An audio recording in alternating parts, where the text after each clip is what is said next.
Hello, this video is for Wednesday, November 4th for speech class block 1. In case you were absent today, I'd like to go over what you may have missed. A lot of you were at the Jack Larson food drive, which is our shoe drive, which is absolutely awesome.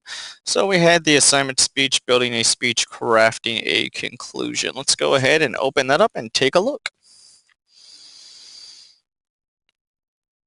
Okay, so a speech must have an ending, and in order to be successful, that ending should be one of the speech's most impressive elements. This should say your. Your speech's conclusion breaks together all the thoughts, emotions, discussions, arguments, and feelings that you have tried to communicate to the audience. Your closing words should make an amazing emotional impression on the audience. Logic alone is usually insufficient to move an audience to act or to think the way a speaker suggests. The conclusion is the last opportunity to emphasize the point of the speech. It should be a natural culmination of all that you have said before. It should contain no weak remarks. The conclusion should be one of the most carefully prepared parts of your speech. Some authorities believe that speakers should craft the conclusion first. Starting your preparation with the conclusion will certainly give you a way to aim your speech toward a predetermined end. The conclusion must be carefully rehearsed and in most cases committed to memory. It should represent no more than 10% of your total speech. Depending on the nature of the speech, the speaker, the audience, the occasion, and the speech environment, it can be quite a bit shorter than that. Now that you know what should go into your conclusion, how do you go about reaching that goal? What method should you use? Below are some of the more effective ones. A summary is a popular method for closing a speech. In a summary, you can restate the speech title, the purpose, a particular phrase that you've used throughout the speech, a quotation from literature that succinctly says what your speech has been aimed towards, or use any other means that bring the main point of the speech into final focus for the audience. Here's an example. As you can see, interviewing for a job can be much easier if you prepare yourself well in advance by learning about the company, knowing your own strengths and weaknesses for the job, and building up your self-confidence before you go in. For some longer formal speeches, you can use recapitulation to restate points in a 1, 2, 3 order.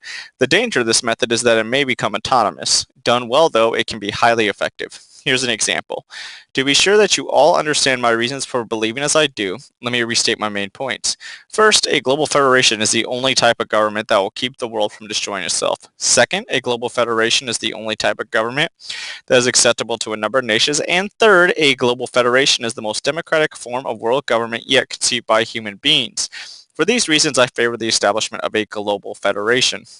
In general, it's not a good idea to use recapitulation for the conclusion of a very short speech because the audience can easily remember your main points. Sometimes you can close a very short speech with the final point, provided provided the point is strong enough. Usually, though, more is needed to close even a short speech. Your conclusion might also employ a striking anecdote, analogy, or simile. You can use these elements separately or combine them and weave them into a summary or recapitulation conclusion. One strong conclusion used this analogy for a speech about children in crisis. Just as the wind snuffs out the light from a candle, the winds of turmoil and discontent in our cities are snuffing out the lives of potential light of too many innocent youth. It is time to act to save our children. An emotionally charged or idolized statement of the thesis may serve as a useful conclusion. If a title speech were "Our Country's Future," a fitting conclusion might be, I want the legacy of of this generation of Americans to be one of viewing progress as a never-ending process. I want to be able to show that we recognize those things that must remain unchanged and we preserve them. And we had the foresight to determine what needed to be altered, and we did it.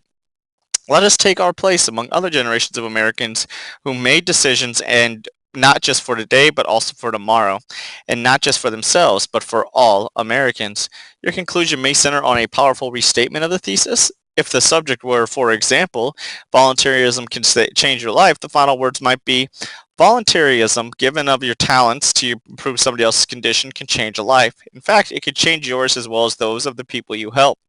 You can use a vivid illustration of the central idea to conclude your speech. For example, millions of Americans once worshipped basketball star Michael Jordan. They were mesmerized by his talent, agility, and record-shattering perseverance. Yet, with all the money he made, the fame he received, the charities he supported, and the advances he made for his sport, it's important to remember that he built his career on a solid foundation of a college education. Final one, a call for action for the audience may clinch your speech. This type of conclusion must of course pertain to the ideas you've stated earlier. For a speech titled Building Good Government, the conclusion might read, let us not sit by and do nothing while professional politicians corrupt our government and squander our money. Let's go out one, by twos and threes, or by hundreds and vote for the better, more representative government. Tomorrow's election day. Vote your conscience. It's our only hope. No matter what style of conclusion you choose, remember that your presentation isn't over just because you stopped talking. So don't jump the gun where it comes to returning to your seat. Edging away from the podium while you are still speaking will leave the audience with a negative impression of you and your speech. Conclusion practice. Practice writing conclusions with the topics below. So these are different concluding strategies that I would like you to spend a couple of moments on and come up with some different responses. So summarize a news story or recent event in your life. So as you can see, it is not just, if you don't follow the news, it's something recent that happened, something exciting, something boring, whatever. Summarize means to, kind of tell about the main points. Write a summary of a simple multi-step process such as making a bed, raking leaves, or washing and drying dishes. So the first thing you need to do with making a bed is, the second thing is, the third thing is, the fourth thing is, etc. Write an analogy or a striking anecdote to illustrate one of these topics. So an analogy is a comparison. An anecdote is a story. So if you were to take a look at a flood in a southern town, maybe you could compare it to a tornado. About the damage because you're a little more familiar with that, or you could talk about the immense amount of damage that the flood in a southern town did. Write an emotionally charged or idolized statement about your school or about an organization you belong to. So this is writing a really passionate sentence about GHS North or something else that you belong to that really shows what you think about the program or organization. Write a conclusion using a powerful restatement of a thesis or a vivid illustration of a central idea for a speech. So you want to illustrate the concept for your reader. You want to be able to paint a picture with their minds for that one. And number 6, write a conclusion to a speech to get your audience to take action on an issue of your choice. Make sure it's something you believe in. So for example, if you talk about the dangers of global warming, tell them to go out and recycle and pick up litter and those different types of things. That's what we rock and roll today. Thank you so much for tuning in. I hope to see you all soon. I love you all and goodbye.